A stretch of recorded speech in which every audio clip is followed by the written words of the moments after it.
నువ్వు మర్చిపోయావా? నాకు నిద్రలో కూడా అమ్మాయే వస్తుంది. వస్తుందిరా బాబు.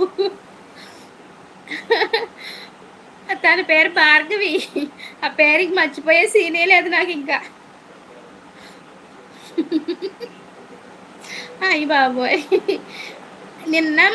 మొన్న నైటు 2 డేస్ బ్యాక్ నైటు చీకట్లో పడుకొని లైవ్ పెట్టాను. లైవ్ పెడితే లైవ్‌లోకొచ్చింది. "అక్క నిన్నే పెళ్లాడతా" అంది. ఆ! భార్గవి.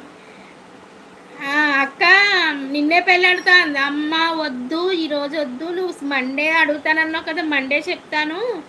నువ్విప్పుడు అయితే మాత్రం పెట్టేసేయి ముందు కట్ చేసేయి లైవ్" అన్నాను.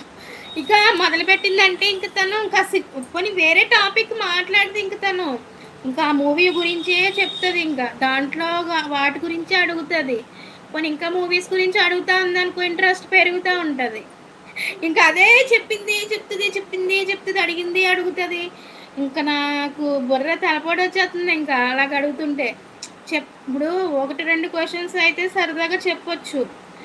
ఇంక టోటల్‌గా పోనీ హీరో గురించి అడగదు, హీరోయిన్ గురించి అడగదు. అందులో ఫైటింగ్ చేసినోళ్ళ గురించి అడుగుతది. నాకసలు ఏం చెప్పాలో కూడా అర్థం కావట్లేదు. రేపొద్దున సినిమా చూసి